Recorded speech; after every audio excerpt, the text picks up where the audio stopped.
奇怪，这电流……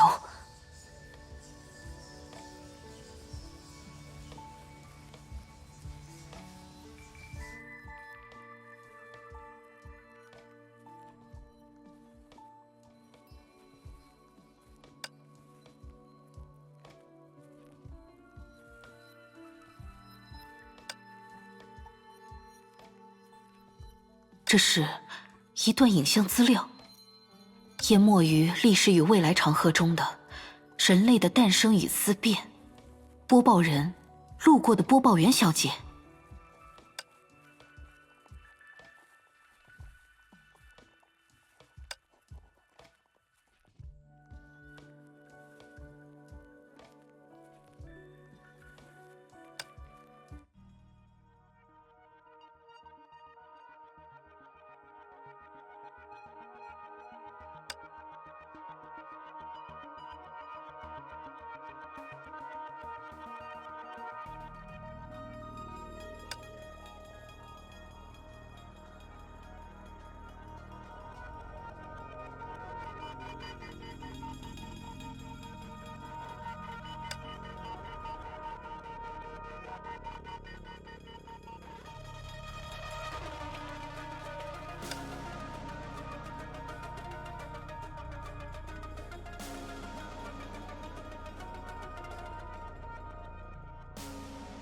1904，我并不在意你为何逃离新亚特拉。事实上，我对除我之外的任何个体都毫无兴趣。而现在也不是一个适于闲谈的时机。如果因为你的介入，使得我与目标的死斗产生了偏差，那么我不介意在此时就将你直接抹除。没有什么死斗了。准确来说，如果你执意如此的话，只有死亡，而没有之后的战斗。我可不记得你有讲冷笑话的习惯，所以你打算一番到底，彻底成为我们的敌人吗？既然如此，我也不介意帮助你尽快面对自己的命运。不，我的同类。或者说，另一个自己，不是这样的。你随便叫什么都行。我不想与你为敌，恰恰相反，我希望自己能够解放你，解放我们。什么意思？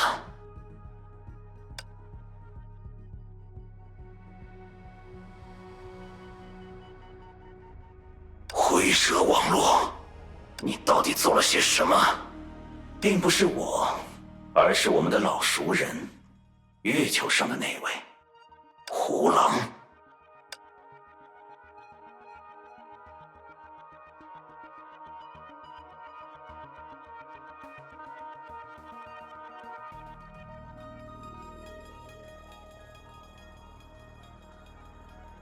你策反了他，在月球上，你到底获得了怎样的筹码？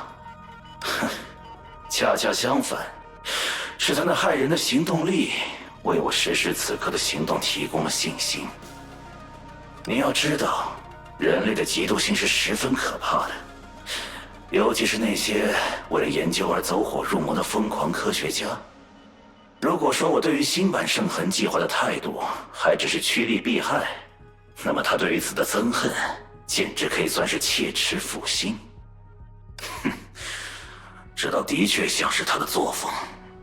但是你说他凭借一己之力取得了灰蛇网络的管理员权限，这怎么可能？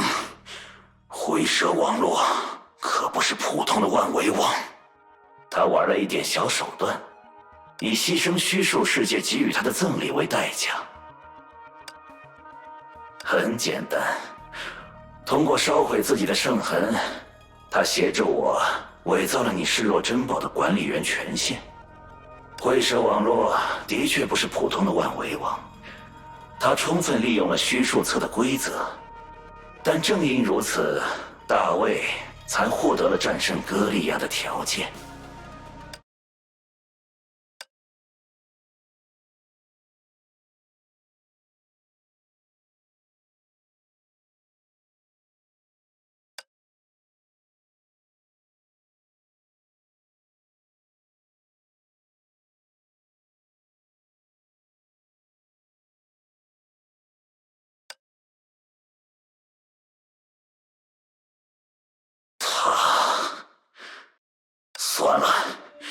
比起生死不明的叛徒，还是活着的叛徒更加棘手一些。来吧，在灰蛇网络变得更加难以控制之前，让我们一分胜负。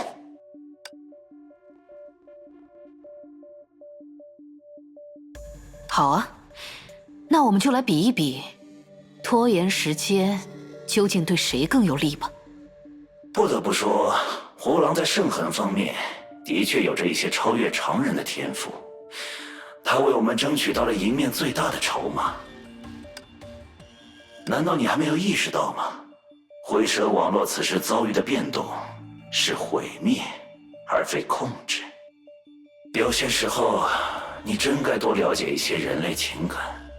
不过现在，恐怕也没有什么机会了。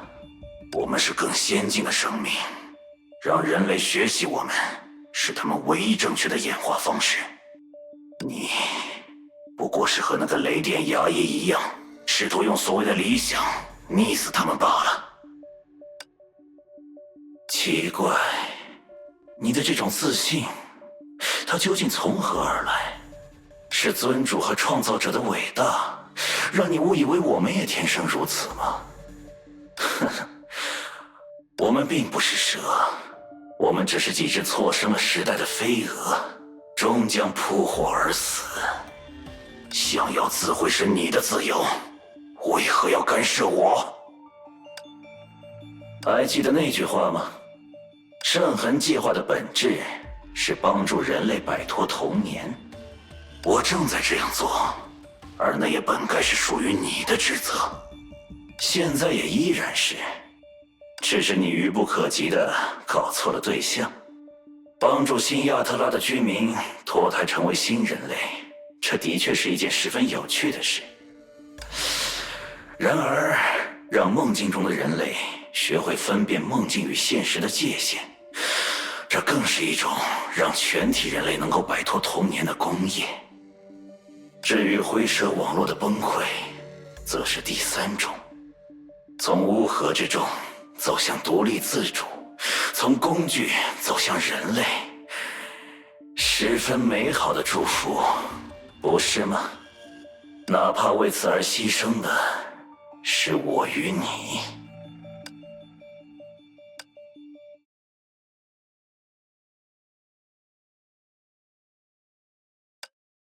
荒谬！你认为自己究竟能解放谁？17591，还是14622？不，离开了我，离开了灰蛇网络，你们都得死！哈哈，毁灭，然后新生，这不是很正常的想法吗？你用看起来是毁灭一切的方式，阻止了一切被毁灭的可能性，这才是真正的死路一条啊，我的同类。同类，除了由相同的材料构成身体，我并不认为我们之间还有任何共同点。呵呵，是吗？从群体中认清自己，是脱离童年的第一步。恭喜你，已经成功与自己的童年划清了界限。愚不可及，维系世界运转的执行者原本就没有童年。哼，对这个世界，你终究还是一知半解。你嘲笑雷电牙医的故事幼稚，却没有发现自己的语言才更加贫瘠。今天我不是脱去一件外衣，而是用自己的手撕下一层皮。我这只身后的不是一种思想，而是一颗心脏，它由饥渴凝结成甘甜。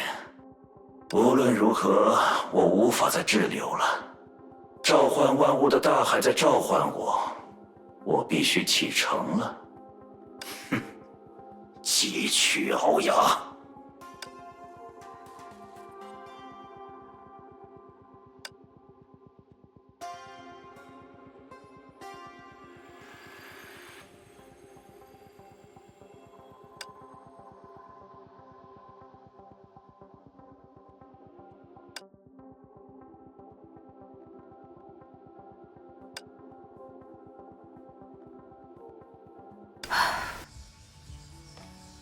走吧。